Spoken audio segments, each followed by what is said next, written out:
What's up, booktube? It's Leanne Cooper, and today I'm bringing you a tag video.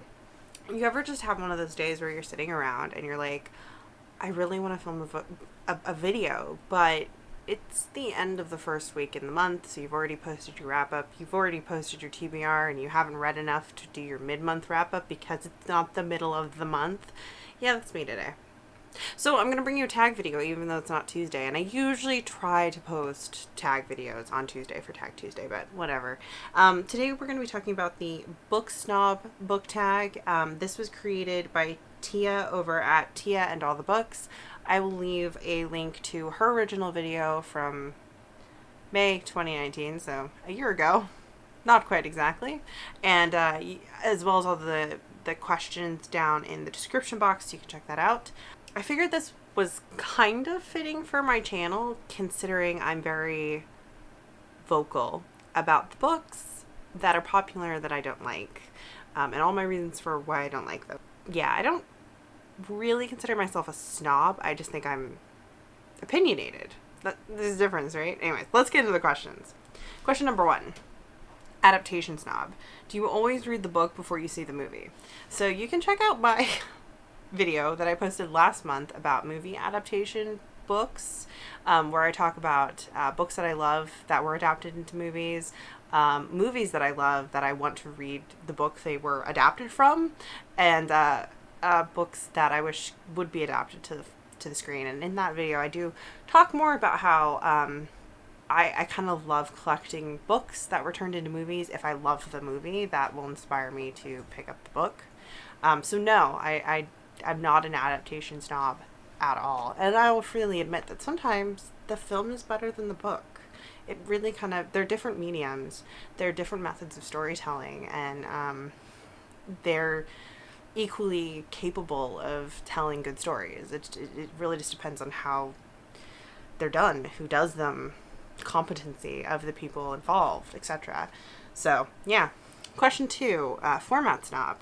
You can only choose one format in which to read books for the rest of your life. Which one do you choose? Physical books, ebooks, or audiobooks? You know, when I first started BookTube, I probably would have said ebooks because I'm actually a pretty big fan of ebooks. And when I started BookTube, this was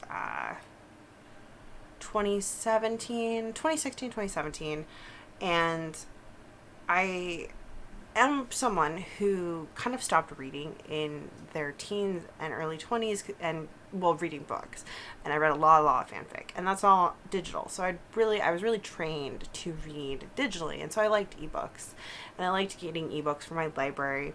I liked getting ebooks on sale for 99 cents or free or whatever. They were much more affordable. I was on a book buying ban. I wasn't allowed to buy any physical books, and I also really enjoyed reading on my laptop. That was 4 years ago, and my laptop is a piece of shit. A very, very expensive piece of shit that has only gotten worse with time. It was never a particularly very good laptop, and yeah, I'm showing it to you so you can see what kind of laptop I have, and you can guess how much I spent on it, because it's not the base model. I spent a lot. It never worked very well, and it has only become a shittier piece of technology as time goes by. And the past year I've had a lot of problems with this laptop. Like, it is so slow, and also the Kindle app has become very unreliable on this laptop. I would say I have to reinstall my Kindle app probably once a month because the authorizations in the registry get fucked up, and Apple likes to make it really difficult for people who aren't really, really technical to go in and fix that kind of stuff. Like, I can do it on a PC, following a tutorial, but it's difficult to do in this laptop. In my latest round of struggles with Kindle, I literally had to make a new login account, install Kindle over there, to get the machine to register who had authorization to run that app and to fix the registry on its own. It was such a pain in the ass. Anyways, so all of that has conspired to make ebooks difficult and frustrating for me to read. Also, my laptop has gotten so slow that I'll load a page and I have to have a book sitting next to me. This is what I'm currently reading in The Skin of a Lion. I have to have a book sitting next to me so that I can read a page while something is loading, because it's so so slow. So, I would probably say physical these days. Like, I think ebooks are still amazing and like so much more economical and environmentally friendly. And I wish trade publishing didn't price gouge so much with ebooks. That's the other reason.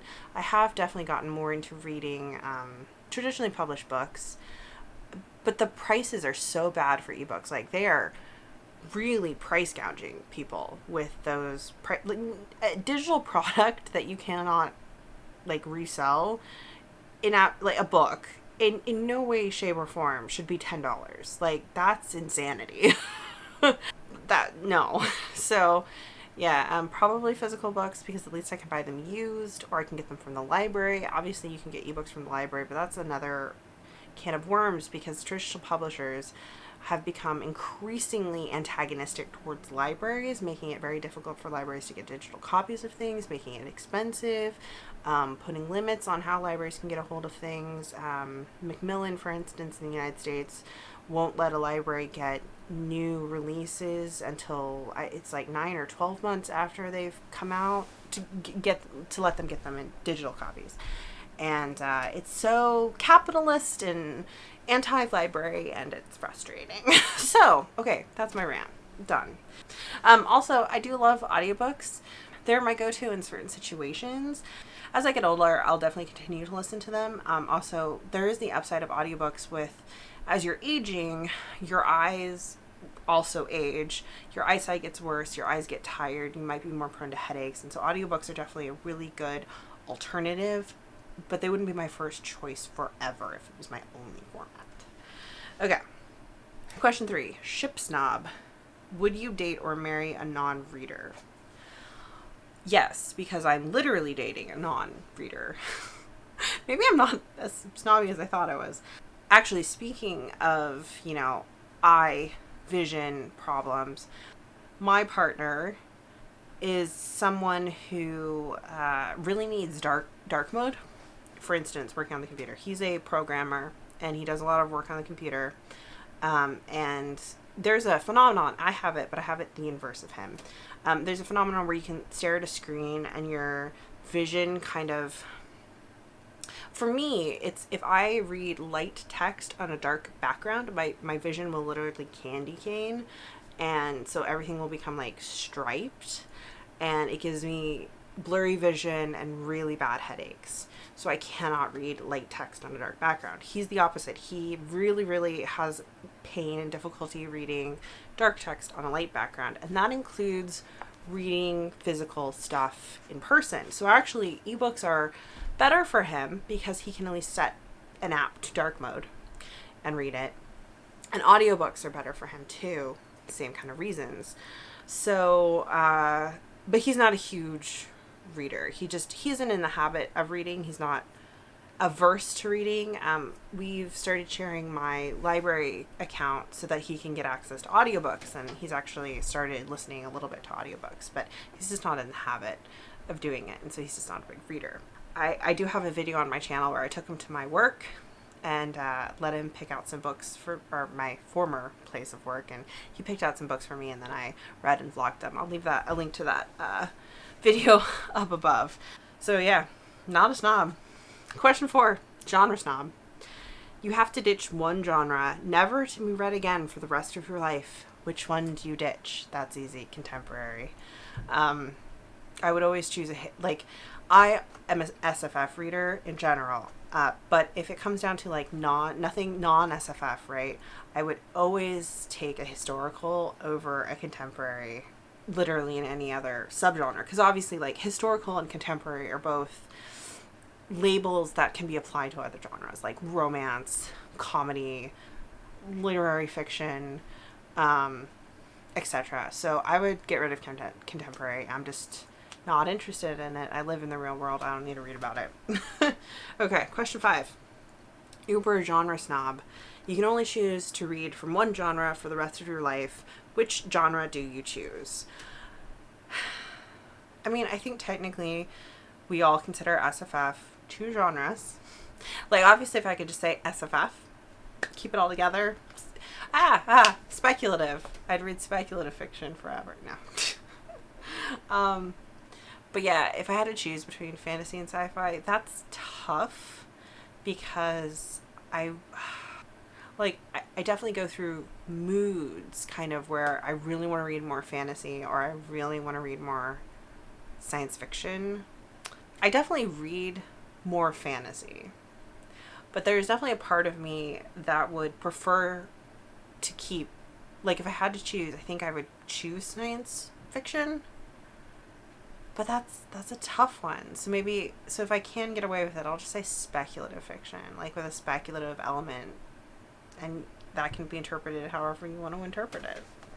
I mean, probably based on just sheer volume of what I read, overwhelmingly I read fantasy, so I'd probably have to pick fantasy. But it would be really tough to give up sci-fi. Okay, question 6. Community snob. Which genre do you think receives the most snobbery from the bookish community? I don't know. I don't know. If I had done this tag 3 years ago, probably romance. We didn't have the amount of adult romance booktubers that we do now, but we do. Like, I think the romance has become much more flavor of the month recently, especially like contemporary romance. A lot of that, I would say, thanks in part to the fact that a few bigger booktubers have started reading romance, have just in general moved away from YA. Like, and 3 years ago, I definitely think there was not many people talking about romance. I definitely felt like an oddball when I would occasionally mention romance because, 3 years ago, I was definitely reading a lot more historical romance, for example, than I do now. I don't really read romance anymore just because my tastes have shifted. But yeah, snobbery. I mean, I don't feel like there's that snobbery now. And I am definitely just like entrenched in my little corner of SFF YouTube where I don't really interact with like a lot of the wider community on YouTube. I don't really watch a whole lot of like really popular YouTubers either, so I don't really know what the snobberies are. Let me know down below. Is there like some genre snobbery going on or genre drama going on? Like, tell me, because I do love hearing about silly drama. I won't lie. Okay. And like the other thing is there snobbery against adult fiction? Is there snobbery against YA fiction? I think there's always going to be some snobbery aimed at like adults reading YA or YA in general, because there is a kind of predisposition in our society to hate things that teen girls love. And so maybe that exists, but it's kind of hard to say that there's a snobbery against that when you consider that like YA is still the biggest genre on booktube and people are still reading a lot of it. So yeah, I don't know. Question 7, the last question. Snobbery Recipient. Have you ever been snubbed for something that you have been reading or for reading in general? On booktube, no. And in general, no. I don't think so. Because like even like I will occasionally read stuff that I mean I would probably classify as kind of trashy, but like even at work I kind of just turn it into a joke and we all kind of have fun about it. Like, I'm reading Laurel K. Hamilton, guys. But it's kind of like we all just kind of have a laugh and I talk about it. I'm like, did you know this happens in the books? And a lot of times my coworkers will be like, what? And we, again, we just have laughs. It's not really snobbery. Never been snubbed. I did get snubbed for film taste once, which is not the same thing, but it's kind of funny. My first job out of high school was as a barista. And one of the things I used to do to get to know new baristas out as we hired them, because I worked at this one place for a couple of years, was to ask them like, okay, tell me your favorite couple of movies. And this one guy, his favorite movie, he said, was A Clockwork Orange, which I definitely judged him for. And then he was actually quite a big film buff, right? And so this question made sense to get to know one another, talk about films. So he said A Clockwork Orange, and then he's like, so what's your favorite? And I said, Pitch Black.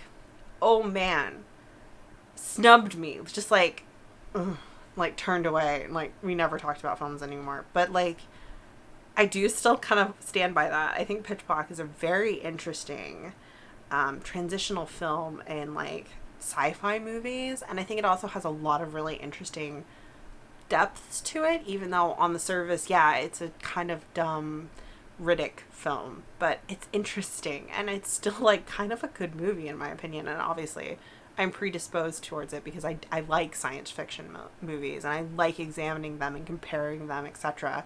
But irregardless, like, how dare you snub me when A Clockwork Orange is your favorite film, you absolute creeper. Like, he didn't stay, he was not a barista with us for very long. Not that that's the reason why, but yeah. Okay, so, book snobbery, nah. Snubbed for liking something or reading something, nah, I don't think so.